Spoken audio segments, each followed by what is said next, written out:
everybody. Today we're going to talk about the condition your clay needs to be in order to work with it. We're going to do some experiments. You're going to take 5 pieces of coiled clay and put them in different environments, and then you're going to record how well you can work with those pieces. The reason is that a lot of students are still, of course, learning the different conditions of clay, and they can find themselves frustrated when their project isn't going well. A large part of that is the condition of your clay. If it's too dry, it breaks and snaps.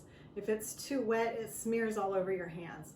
So today, we're going to learn how to get your clay into the perfect condition for working. You're going to make a number of pieces of coiled clay, and you're going to put them in wet, medium, and dry conditions. After that, you're going to experiment with how the clay behaves, and you'll record each condition so that you can see firsthand how to get your clay to a good working condition. We're also going to take a look at some pieces of bone dry clay that we started an experiment with earlier. So look out for all that, and here we go. Hi everybody. Okay, we're going to start by making 5 coils of clay. I have unwrapped my bag. I always keep it with a tie on it. I'm going to unwrap my bag. I'm going to get out 5 pieces of clay. I would say about the size, a little smaller than a chicken nugget. 5 pieces.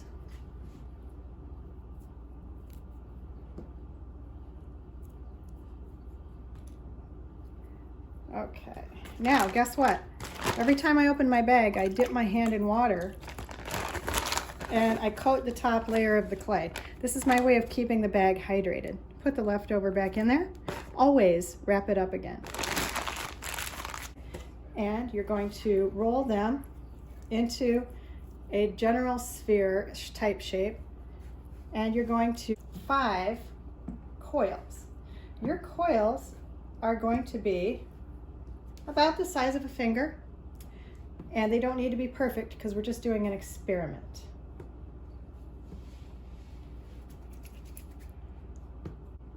The first part of the experiment is going to be to subject these different coils to some different conditions.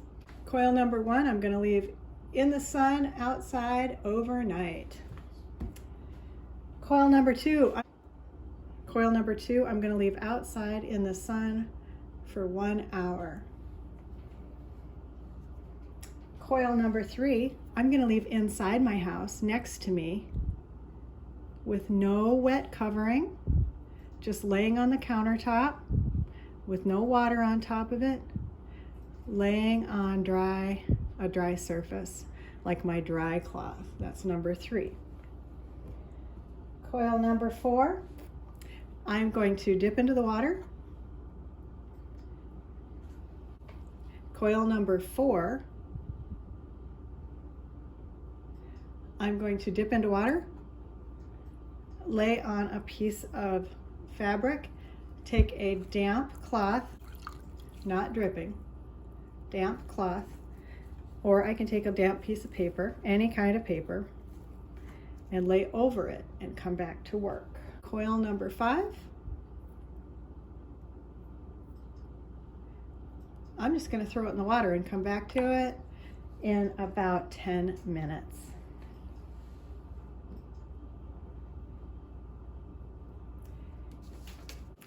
Hi, we have our work area here. We're going to take our snowmen from the other day. One of them I did not slip or score. I put a number 1 on it. One of them I did slip and score, and I put a number 2 on it. It's been a few days, and they are bone dry. Go ahead and put them to your cheek. That is what bone dry feels like. They don't bend. They're not cold. If they're cold, if they're letting moisture out, but the moisture's gone. They've shrunk to their final size. Go ahead and take them apart and let's see which one sticks the best. This one was never scored. Yeah, it just pops apart, see? Okay, there. They pop apart. Number 2, this got slip and scored. it is way harder to pop apart. And you can see that the mud doesn't give a clean break, and it doesn't give a clean break because it was joined properly. The mud all thought it was the same. Oh wow, I don't even think I can, okay. Whoa, that thing really stuck. Okay, good. Okay, now I'm gonna take these broken pieces and we're gonna do one more experiment. We're gonna try and rejoin number one, okay?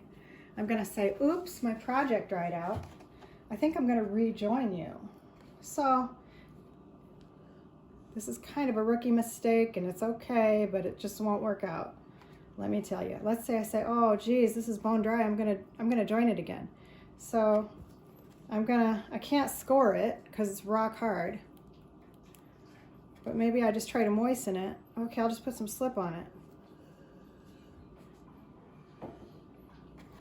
Put some slip on this. I'll let it wet down and then I'll score it and then it'll all come together. So what's really happening here is my slip is at full hydration. It is mostly water and it has a large size to it because it's mostly water. My slip is, or my bone dry clay has totally shrunk, lost over 10% of its size. Now, you can see that the moisture is soaking into the bone dry clay. Part of this is still shrunken bone dry. Part of this clay is expanding rapidly because the water is flowing into it. And the slip is soaking into the bone dry clay. And I'm gonna score the slip. I want you guys to do one like this too. And I want you to see what happens because it's a really important lesson. Why? Because I have a lot of people make projects and spend many hours on them. And they dry and things break apart because they didn't slip and score them. And then they try to rejoin them. I do want you to do this experiment with your dry clay because I want you to have firsthand experience about what happens when you try to do that. So I've slipped and scored both sides. I'm going to put them together and I'm just going to leave that to dry for like a day. And then we're going to take a look at this number one bone dry clay, trying to rejoin it. What happens? Now I've got these broken pieces of number two, and you know what I'm going to do? I'm going to make them into slip. I'm going to throw them into the side of my slip container.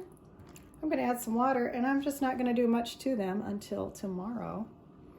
And tomorrow they'll have soaked in, and they'll be disintegrating. They're going to take probably, I don't know, 20 hours or something to finally break down. But I can always reuse my clay and turn it into slip. Just soak it a really long time till it's mushy, and then just mush it up some more.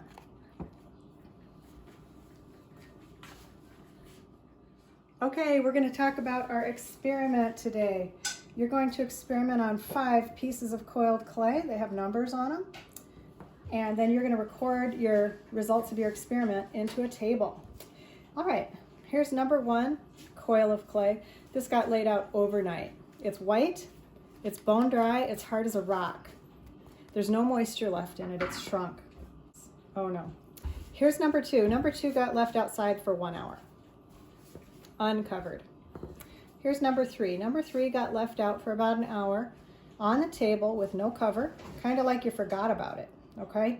We didn't do the proper thing of covering it with a wet paper towel. Instead, we just left it out and forgot about it.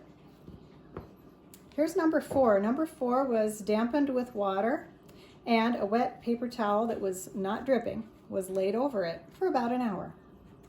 Lastly, here's number 5. Number 5 got soaked in water for about an hour. I've actually lost my number 5 sign, and it's really wet. So let's take a look at how these things behave. So I'm going to make what's called a coil. A coil is a spiral of clay. So a coil would be when you take a coil like this. A spiral coil would be when you swirl it into a circle. So I'm going to take my bone dry clay and I'm going to swirl it into a beautiful circle. Oh, okay, that didn't work. Well, I'm going to take number 2. I'm going to swirl it into a beautiful circle. Oh, okay. I'm going to take number 3. I'm going to swirl it into a beautiful circle. Okay. I'm going to look really closely at the condition of the clay. And at this point,